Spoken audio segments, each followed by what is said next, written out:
জিনের ক্ষতি থেকে রক্ষা পেতে আমরা বাড়ির চারপাশে তাবিজ পুঁতে রাখি, এতে কি জিনের ক্ষতি থেকে রক্ষা পাওয়া যায় এবং এ ধরনের তদবির করা কি জায়েজ আছে? যদি জায়েজ না থাকে তাহলে জিনের ক্ষতি থেকে বাঁচার উপায় কি? দেখুন, জিনের ক্ষতি এবং উপদ্রব থেকে বাঁচার জন্য নানান কাজ আমাদের দেশে হয়। এর ভিতরে একটা হলো এই যে ঘরের চার কোণের চারটা তাবিজ পোতা ইত্যাদি ইত্যাদি। এরকম কোনো শিক্ষা নবী সাল্লাল্লাহু আলাইহি সাল্লাম থেকে আমরা পাই না। বরং দুষ্ট জিনের উপদ্রব থেকে বাঁচার জন্য, ব্ল্যাক ম্যাজিক থেকে বাঁচার জন্য সূরা ইখলাস, সূরা ফালাক, সূরা নাস সকাল সন্ধ্যা ৩ বার পড়বেন। বিসমিল্লাহিল্লাযী লা ইয়াদুররু মা ইসমিহি শাইউন ফিল আরদি ওয়ালা ফিস সামা ওয়া হুয়াস সামিউল আলিম সকাল সন্ধ্যায় ৩ বার পড়বেন।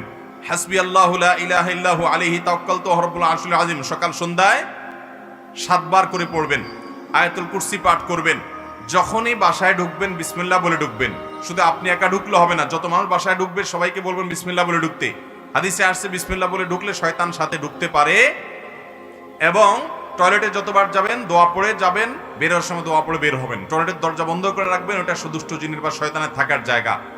খাবার খাওয়ার পর হাড্ডি বা আপনার অন্যান্য যে কাঁটা ইত্যাদি আছে এগুলোতে পানি না ফেলে শুকনা জায়গায় রেখে এগুলো বাহিরে এমন জায়গায় ফেলবেন যাতে অন্যান্য পশু পাখিরা খায়, কারণ বিভিন্ন হাদিস থেকে এসেছে এগুলোর উপরে জিনদের খাদ্য প্রস্তুত হয়, অলৌকিক অদৃশ্য, যেটা আমরা দেখি না। অতএব জিনের উপদ্রব থেকে বাঁচার জন্য আরো অনেকগুলো আমল আছে। উপদ্রব ইতিমধ্যে শুরু হয়ে গেছে, এখন বাঁচতে চান সূরা বাকারা তেলাওয়াত করবেন। যে বাসায় সূরা বাকারা তেলাওয়াত করা হয় হাদিসে আসছে সে বাসায় এই জাতীয় উপদ্রব হয় না। এগুলো থেকে, ব্ল্যাক ম্যাজিক থেকে, দুষ্টজনের উপদ্রব থেকে বাঁচা যায়। সূরা বাকারা তেলাওয়াত করতে থাকেন। নিজে তেলাওয়াত করতে পারেন না, অডিও চালায় রাখেন। হারামের ইমামদের অডিও, বিভিন্ন কারীদের অডিও চালাওয়াত করে রাখেন। পরীক্ষিত আপনার বাসায় অস্বাভাবিক আচরণ দেখছেন, দুষ্টজনের প্রভাব মনে হচ্ছে, আপনি আমলগুলো শুরু করেন। সেই সাথে ঘর থেকে সকল হারামের যত সিম্বল আছে সেগুলো সব সরান।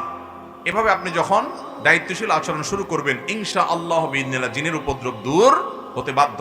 আমরা আজকাল সবকিছু সহজে করতে চাই, জান্নাতে যাওয়ার জন্য আমল করতে কষ্ট হয়। এই জন্য অনেকে এমন কিছু পীর ধরে যে পীর তাকে মিথ্যা আশ্বাস দেয় যে তুমি আমাকে হাদিয়া দফা টাকা পয়সা দিয়ে দিবা, আমি পার করে দিব।